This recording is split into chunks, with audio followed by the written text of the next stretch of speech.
The message. 3:30 in the morning. I'm leaving for the Afula hospital.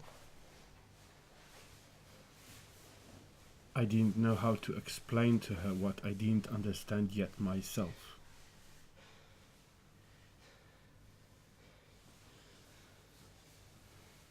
What is your intuition? I trust your intuition.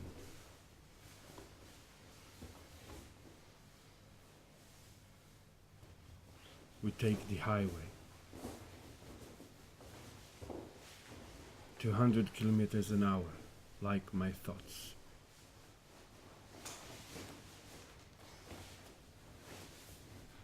My heart is racing at 100 beats a minute. What happened? What's her name?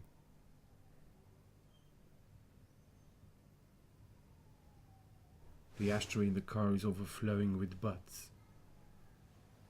These she wouldn't have liked. I offer to help the nurse. They refuse politely. They rush with a stretcher to the intensive care, when the crowd surrounding them is vague.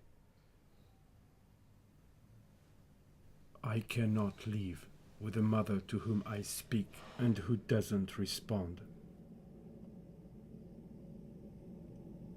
With time, with time, with time, with time, with time, with time it will pass. How much time should one give time in order to save her? With those 0.0% chance of survival.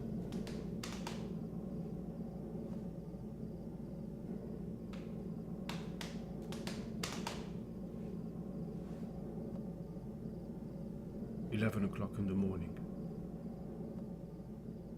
Professor Boris approached me.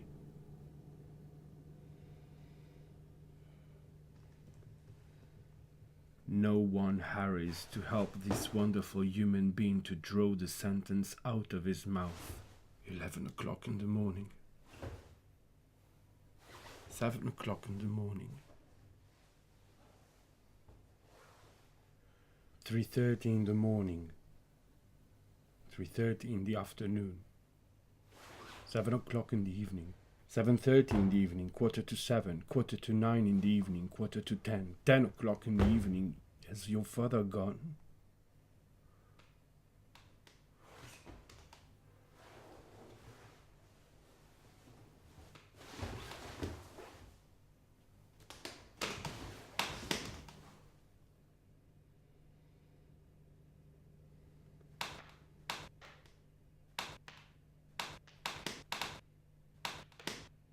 The cell phone rings. I don't rush to answer.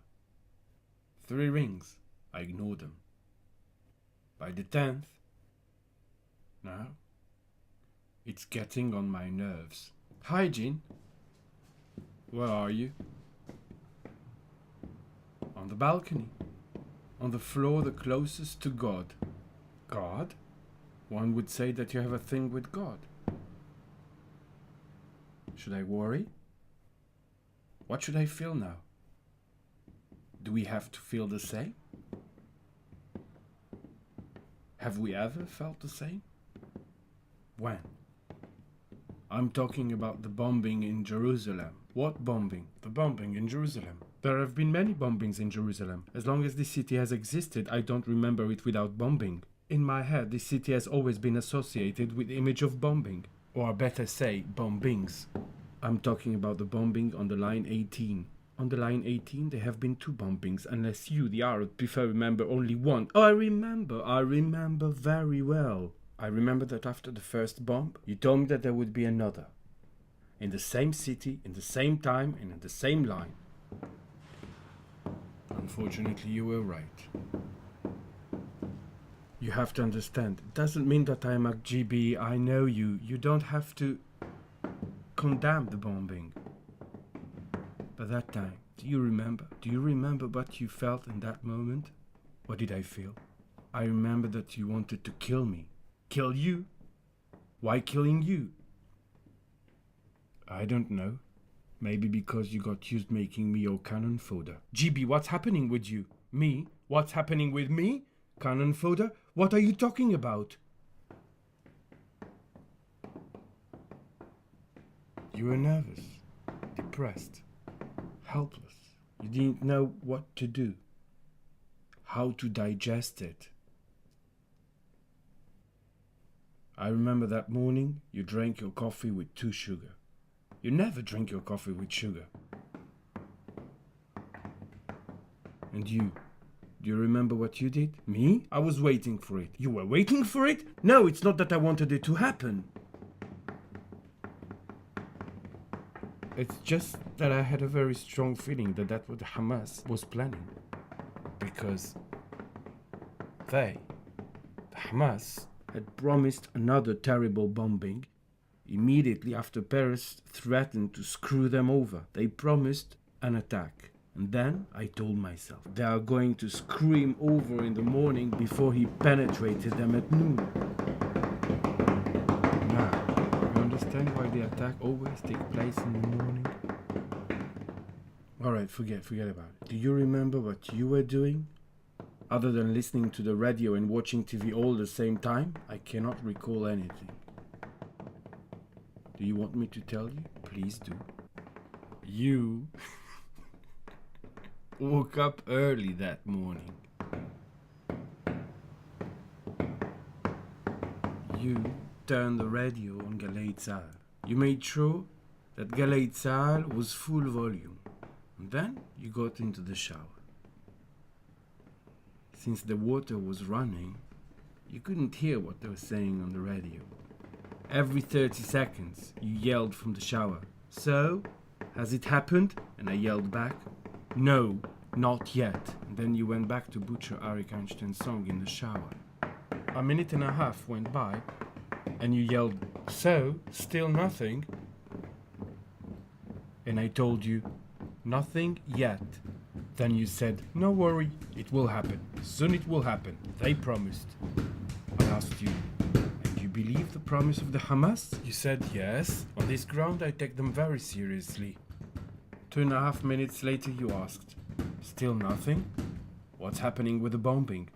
"They promised a bombing." And then I went into the bathroom. I saw you covered with white soap, very white. I could barely see your skin through all these white. I undressed. I turned on the heat, which you always forget to do. Then I carefully got into the bathtub. I was standing up behind you. I touched you through the soap that already covered your entire body. I took you in my arms. I held you very tight and I whispered to you, "It has happened." And what did we do after that? What we do not often do in the shower. We fucked. We fucked while the ambulance in Jerusalem went crazy.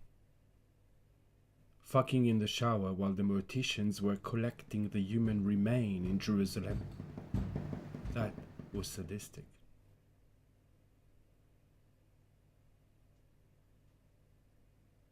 How's your patient? When are you coming? I will be next to you between 8 and 8:30. I go out on the balcony to sit in the chair.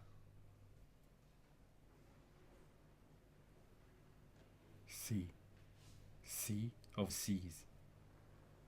Those sea. 10:20, the sea is mute. 10:25, the sea is restrained.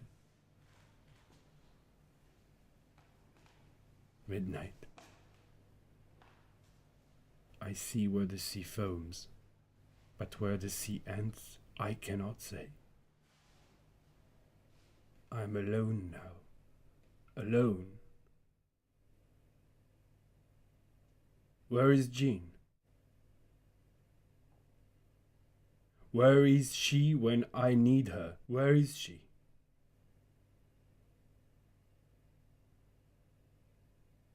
Her heart beats with precision. I am fascinated by the coordination between the heart and the brain.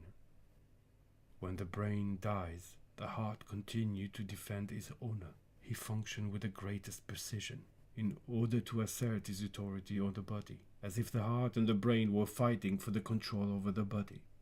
The brain tries to show that the body cannot survive without his order, and the heart perseveres in order to prove the brain that there could be an alternative. That he doesn't take orders, that he is the only one that can disobey the brain. Without a doubt, it's an interesting intellectual debate, but why must my patient suffer from it? I touch my patient's feet. They are not as warm as before. I love you.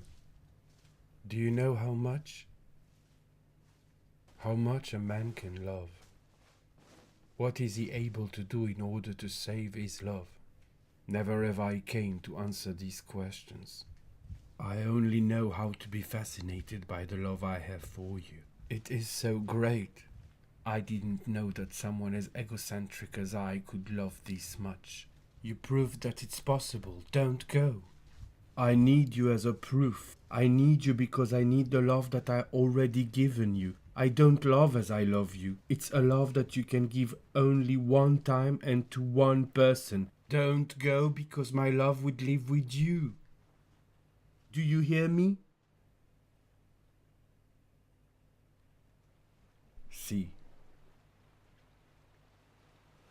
Sea of seas.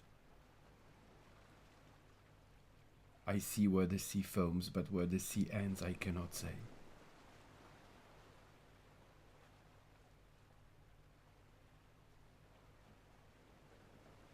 Dead. Cry dead. Cry dead. Cry.